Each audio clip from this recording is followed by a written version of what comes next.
Hello and thanks for joining us here on France 24 for Beyond Business. You're with me, Tom Burgess-Watson. Can you take the name of a town or village, register it as a trademark, and then control which products can or cannot have that name attached to them? Well, one man has done exactly that, taking the name Laïdi, which is a village in the southwest of France, synonymous with the manufacture of famous knives. Well, in a moment, we'll be speaking to the entrepreneur at the heart of this matter, Gilbert Sagener. But first, a France 24 team takes you to meet some of the villagers of Laïdi who feel the name of their hometown has been snatched from under their noses. The southern French village of Laïdi is going on the counter-attack. On the 19th of September last, the mayor removed the signpost at the entry to the town. It was a symbolic gesture in protest against a court decision which said the owner of the Laïdi trademark is now a shrewd entrepreneur who registered the village's name in 1993. As a result, the 1,300 residents of this village, renowned for its knives, cuisine and cheese, feel dispossessed. The name of our village, which normally is copyright of its administrators and its businesses, has been stolen from us. The law has allowed a private individual who has nothing to do with Laïdi to steal the name for commercial ends and to use it to make money. The village's fame owes much to these two men, Michel and Sébastien Bras. Father and son, each chefs with 3 Michelin stars to their name. Their restaurant is ranked 6th best in the world. A handful of men who believed in this region fought for years to keep it alive. Through farming, through knife making, a number of activities. They took on these projects 20, 30 years ago, and now we can see the results.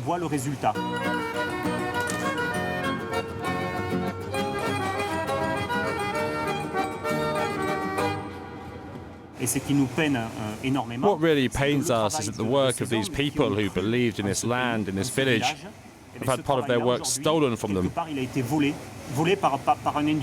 Stolen by an industrialist who was certainly canny enough in the early days of the village's revival to register the Laïdi trademark.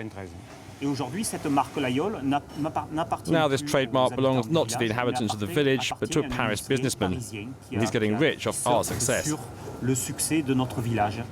Now that success has been turned into a straitjacket for these celebrated chefs. If Sébastien and I want to develop porcelain cups with the Laïdi name on them, we don't have the right. It's insane. Thierry Moisset also feels the world is upside down. He is the director of Laïdi Forge, probably the last cutlers in Europe to forge all its own blades. I want to create French jobs, but I can't do it. This court decision allows this man to import knives made in Pakistan and China, and they're validated as Laïdi blades. He's operating within the law, and we are outlaws.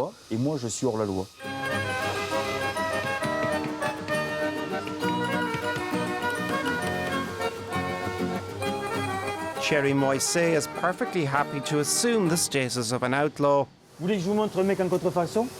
Do you want to meet a counterfeiter, someone dealing in fakes? Here you have a counterfeiter.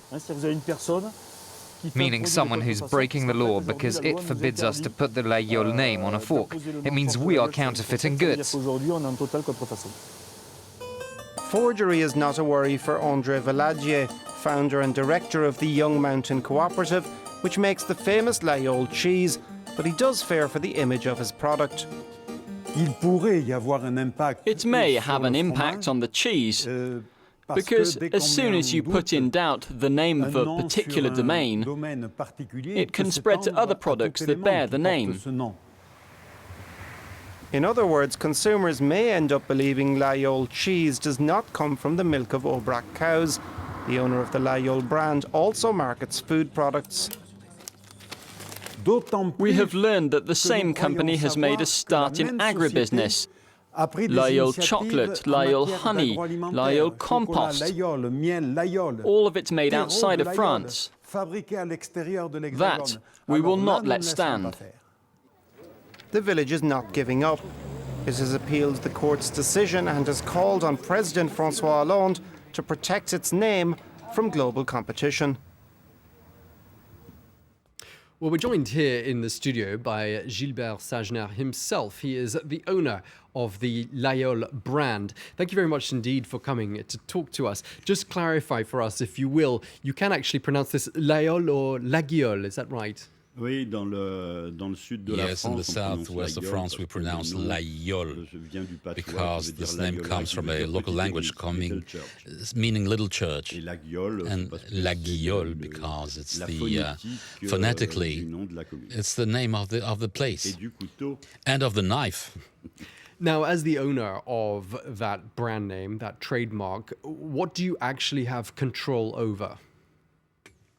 Well, we have the control over the trademark, the categories we have registered. When you register a brand name, you have 45 different things. You have the knives, class 8, you have clothes, class something, wristwatches, whatever.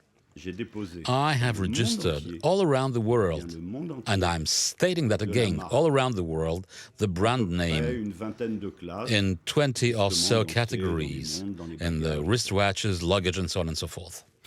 So, what made you decide to take the name Laïol or Laguiole, however we want to pronounce it? You've taken the brand name for both of these names. You've got both of them. What made you decide to take that name? Do you have a link to that area of France?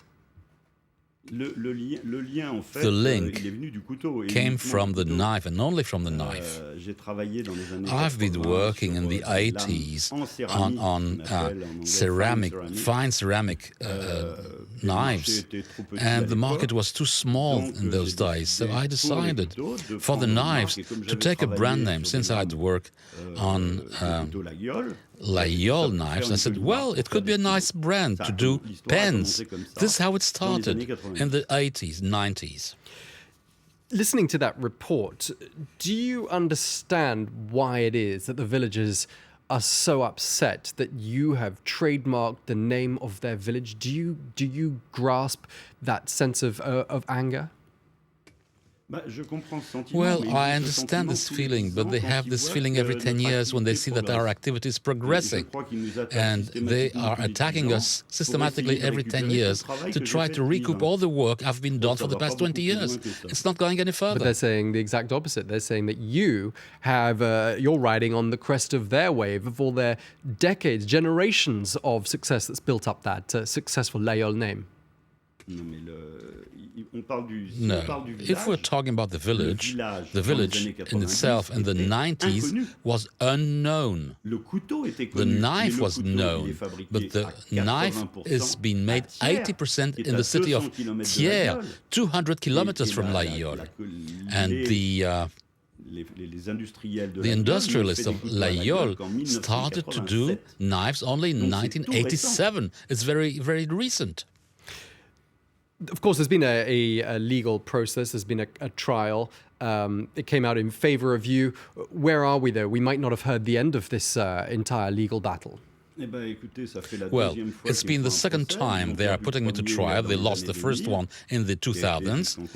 It went up to the Court of Appeals, and here, in the first round, they said the same thing.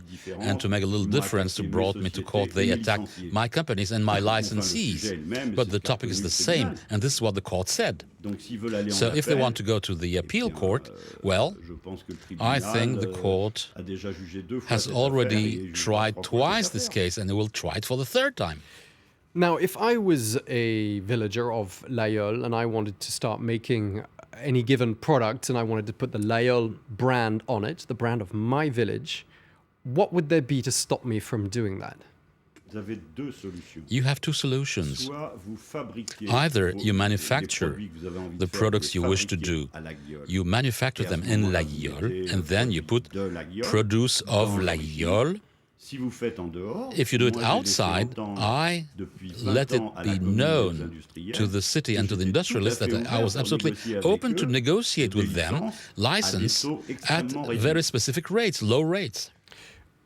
Legally, you have a watertight case because you've won on these two occasions, as you mentioned.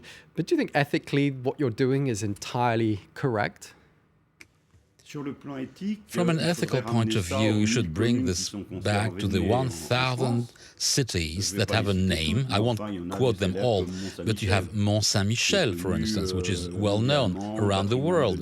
That is a heritage of UNESCO. And you have over 100 trademarks with the name Saint-Michel, with dozens of different manufacturers.